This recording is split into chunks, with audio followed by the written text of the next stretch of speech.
Hello everyone, welcome to our GT Sport Daily Race C Race and Strategy Guide. This week, week 35 I believe, we are going to Italy. It's Autodromo Lago Maggiore GP circuit and it's Group 3 machinery. So a fairly popular combination for Polyphony Digital, particularly in Daily Race B and FIA. But believe it or not, as far as I am aware, it has never been a Daily Race C. Certainly not in the time that I've been playing the game. So fairly fresh for myself. I don't tend to kind of delve into Daily Race B. So I am quite looking forward to this one, but the detailed settings are 10 laps to get round. Tyres are at times 6, fuel at times 2. We have the soft and the medium tyres, so I return to strategy, which is always welcome. We will assume that both will be mandatory, and your BOP is on, damage is off, it's a rolling start, and slipstream will be real. So my go-to car for Autodromo Lago Maggiore is the Toyota FT1. I've always enjoyed driving this car around here. It's a very stable car, good at handling and good on tyres, so certainly the attributes that we are looking for around this tricky combination with these settings. So the first strategy we are going to look at is probably the most popular strategy when it comes to a choice of tyres. That is to start on the harder of the compounds and finish on the softer of the compounds. In this occasion we'll start on the mediums and we'll move to the soft tyres. So as we finish the first sector of lap number 1, we're going to come to the S's, a critical part of track for Autodromo Lago Maggiore, and you're going to see we're going to pick up a track limits penalty here on the second part of the S's, just for cutting that corner. Now we will look at that corner in a little bit more detail later on in the video. It's a critical corner to lap time, but as you can see, if you try and take the mickey just a little bit too much, you can pick up a track limits penalty. So coming towards the end of lap number 1, we're on our medium tyres here, and as a case of at what point can we move to the soft tyres? How early can we get onto the softer compound? Maggiore, when it's a long track like this, a lot of corners involved, is going to kind of go through the tyres quite quickly, even though tyre wear only at times 6, which is not particularly high, but a lot of fast corners here, putting a lot of stress on the tyres, so tyre wear in terms of degradation is pretty high, as you shall see very soon. So coming here to the end of lap number 3, and we have decided this is where we are going to go into the pits. Now coming into the pits here, do be courteous and stay to the left hand side. You often see drivers going into the last corner, end up on the sort of right hand side of the track and then swinging over into the pit lane, not realising there's a car on their inside and bumping into them, which can be very frustrating. I will hold my hands up, I have done it myself in an FIA race and I rightly got criticised. But it's easy to do because your tyres are going to be pretty worn at that point, but so just be careful as you are entering the pits. In terms of pit loss, not massive for GT Sport at the moment, 14.5 seconds, which kind of should make things a little bit more interesting in terms of the pit stop. Fuel is no issue, as you would expect. We very rarely get a Daily Race C where fuel becomes a factor. So how are our soft tyres holding up after trying to do 7 laps on them? We join here towards the end of that 7th lap, and you can see that we are not exactly suffering too much. I have gone from a 154.8 to a 156.1. This last lap not very representative. We ran into a couple of AI cars on the last lap, which cost us, I would say, around about maybe 9 tenths. I think we finished here with a 157.2. As I said, that lap time should be more in the kind of 156.3 range. But you get a look at the tyres there. You can see after 7 laps, the soft tyres have had quite the workout. Fairly even tyre wear all round here for the FT1. The car by no means undrivable, but yeah, tyre wear on those soft tyres is definitely going to become a factor. I think the optimal lap for starting on the mediums and finishing the softs would be pit at the end of lap 4, but obviously with such a huge undercut available, then kind of pitting earlier is definitely going to be beneficial for track position, although you will be suffering towards the end of the race, as you can see from our tyre wear there. Okay, then that is the medium to soft strategy, but how about if you are starting on those soft tyres, you're in pole position or maybe P2, P3, how long are those soft tyres going to last before you should be thinking about, or definitely moving on to those medium tyres? So we could see from our first strategy run that on the medium tyres, on the opening laps, we were able to do low 1 minute 56s. So what that tells me when I'm doing this soft run here is once we are falling into the 156 category, we should be coming into the pits. Now you can see on lap 4 there we did actually do a 156.0, but it was a fairly poor lap. Lap number 5, a 155.5. I can tell from the split times here on lap number 6 that we're going to be well into the 156s, so it's definitely time to be coming in to the pits and changing those soft tyres to the mediums. Going through the pit sequence here again. I will just reiterate, when you're entering the pits, do consider your other drivers. Stay to the left hand side of the track, don't go to the right hand side of the track, then swing over into the pit lane and possibly take out another driver. So again, pit stop sequence here, I forgot to actually left that in the video. So yeah, it's going to depend on your driving style and the car you're using. I think for somebody like myself who's pretty good on tyres, lap 6 is definitely an option. I think for the pad players, it's going to be more like lap number 5 for the soft tyres and then 5 laps on the mediums. I think if you go beyond the lap number 6, no matter whether you're on the wheel, what car you're on, or if you're absolutely godly on tyres, you are just wasting lap time because you would be quicker on medium tyres regardless.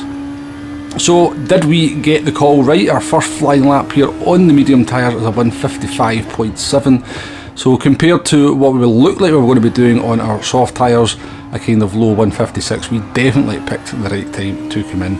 156.1 for lap number 9, and then we do another 156.1 here on lap 10, despite being balked by the McLaren into the last corner. So we've definitely been well into the 55s on that last lap if it hadn't been for a couple of lapped cars.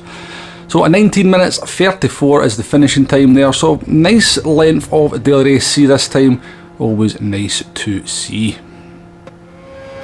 So finally, to round out the strategy part of the video, one thing I did want to test was if the no stop is possible, is it actually viable as a strategy? So we jumped into the Mazda RX Vision, known to be pretty good on its tyres, although it has been slightly nerfed and is maybe not quite as good as it was when we previously did this race in FIA, and set out to do the no stopper. Now there's no two doubts about it, the tyres are pretty second hand towards the end of the race, but as we cross the line here we are going to set a 19 minutes 32 point something, which is very comparable to our two one stop runs. Now there's definitely more time to be found in there, so I have to say if the no stop is possible, and I just have this little sneaky suspicion that it might be, then it is definitely a viable strategy. But do check those tyre rules as this race goes live. Next up on the agenda is track limits. So Autodromo Lago Maggiore is a track where you kind of want to be pushing those track limits to get the best possible lap time. There's a lot of corners where there's kind of sneaky little runoff areas where you can kind of maybe go a little bit wide on corners, and in particular cut corners. And as we come out this tricky uphill right-hander towards the S's, this is one of the most critical corners when it comes to exploiting the track limits. So into the first part of the S's, and it's this second part of the S's where we are going to slow down the footage. Now at this corner here, as long as you keep your left-hand wheels on the red and white curb, then it will not be a corner cut, despite the fact you're all the way over the white line. On this occasion, we do not quite get it right. It must have been just a few pixels, but we pick up a half-second penalty, and that's not what we want to be doing. So a very critical corner to getting lap time. It just sets you up so much better for the rest of the S's if you kind of start to exploit that track limit as much as you possibly can. Certain other corners on this track are also fairly tricky. As we kind of fast forward up here to the second last corner, it's very easy to run wide here, go all the way over the white line there. You will pick up a half-second penalty, and again, any little half-second penalties you pick up are going to be crucial to your race. So just something I wanted to cover very quickly as we move on to that part in the video where we reiterate all the information we've gathered and just kind of go over the strategies one final and brief time where I give you my pros and cons for each one. So before I do that, one brief thing I just want to cover. I said that the pit loss previously when we looked at the pit stop earlier in the video was 14.5 seconds. That's actually a little bit incorrect. It's actually 15.5 seconds. I sort of retested it, and I'm not going to try and go over the commentary again and kind of delete that just for the sake of 1 second. So the pit loss is actually 15.5 seconds, not 14.5 seconds as I mentioned earlier in the video. So in terms of strategy, we have the one stop going from the soft to the mediums. Now in my opinion, the soft tyres If you start on them, will last around about 6 laps. For the pad users, I think it'll be closer up to 5 laps, or just if you're a driver who tends to be hard on tyres, you're probably best looking at a sort of 5-5 split. If you're good on tyres, then 6 laps is possible on the soft tyres. If you're exceptional on tyres, you may even be able to push it out to 7 laps, but that's going to be very, very limited in terms of drivers who are going to be able to push those soft tyres out to 7 laps. So this is obviously a strategy you probably want to be favouring if you're starting towards the front of the grid, where you can obviously exploit those soft tyres in the early stages and actually make best use of them. In terms of the medium to soft strategy, I think the optimal kind of strategy would be to pit on lap 4 and then do 6 laps on the soft tyres, but obviously the undercut will be massive. If you pit on lap 3, you're probably going to gain around about 1.5 seconds on that outlap, traffic depending. I think this really want to take a massive risk. You possibly could pit at the end of lap 2, get 2 laps of undercut and then try and hold on desperately towards the end. Although again, it's going to depend on what sort of driver you are, whether you're good on tyres, what car you're on. You are going to be suffering regardless towards the end of the race if you stop as early as lap 2. I think for the vast majority of people, lap 4. I think if you go into lap 5, personally I think you're probably just wasting a lap and you're going to get undercut by so many drivers, and therefore I wouldn't advise that. If the no stop is possible, this is obviously tyre rule dependent. Do check these rules. It is very much a viable strategy, possibly even the quickest strategy, but you do have to be good on the tyres because you will be suffering towards the end of the race. Okay then, that is strategy pretty much wrapped up for this one. Hopefully it's been helpful in some way, shape or form. Let's move on to talking about car selection and choice. Now, from what I can remember around this track, when it comes to qualifying and time trialling, the MR cars like your Audi, your RS01, your Peugeot RCZ, the Ferrari, what else have I not mentioned? Maybe the Citroen are going to be very, very good qualifying cars. However, I feel I just can't recommend them for the majority of players out there for the race, just due to the tyre wear. Once these cars start to lose the rear tyres with the wear, they become exceptionally tricky, particularly around the track round like Lago Maggiore, just because of the type of corners it has. You will find the car sliding a whole lot.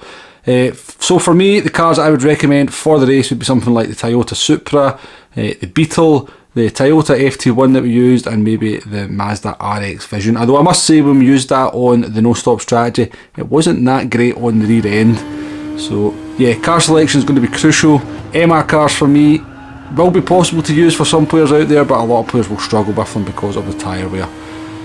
So it'll be interesting to see what car becomes the meta. I think it should be quite a wide selection. Anyway, lap guide time. Toyota FT1 into turn number 1 just after the 100 metre board. Make sure you clip that apex. Get into turn number 2, use that yellow patch on the inside to bring the car around. Into turn number 3 here, just a lift off the throttle, bring the car over as much as you can to the left hand side, down the gears, off the throttle, and try and use a little bit of the inside of the track there to bring the car around for turn number 4. Down towards turn number 5 here, one of the trickiest turns here, the ultimate trail braking corner in a lot of ways. Just at the end of the grey curb that jets out there is we kind of your braking reference. Very easy to run wide, very easy to lose the back end into that corner here. And now we approach the S's, which is just all about flow and momentum and exploiting the track limits as much as possible. We spoke about this corner here earlier on. We obviously don't cut the corner there. Unfortunately, we have picked up a penalty earlier on in this run here, which means we are looking like we've got 0.4 of a penalty still to serve. But through the S's, after you've cut that first corner, it's just a case of full throttle through the rest of the S's. Just after the black box there for the hairpin, get the car slowed down a nice straight line, throw it in as much as you can, use the camber, and on the throttle as early as possible. Crucial to go on the throttle as early as possible, as you're going to be using that speed all the way up the hill here. Full throttle through the left and the right here as long as you get the line right, and then sort of between 100 metre and the 50 metre board for your braking point here. Bring the car in, use the curb to bring the car around, let it run all the way to the left hand side and then back in again here. Watch you don't run wide at this corner here, easy to pick up a half-second penalty, and then we're down in towards the last corner, one of the trickiest corners on the track. Just before the 50 metre board, you actually kind of want to be turning in the car a little bit earlier than feels natural. Make sure you hit the curb on the inside, and as you cross the line here, that is a lap of Lago Maggiore in the Toyota FT1, the brake balance at +1. I'm looking forward to this one a lot. I know it's a well popular used combo, maybe overused. As I said though, I don't tend to do Daily Race B, so it feels fairly fresh to me. I'm very much looking forward to delving into this one, using different cars. Tyre wear is a factor in this one, should mean that we are in pretty good shape, tyre wear being one of our particular strengths. So do join me if you can for some live streams during the course of the week of this one.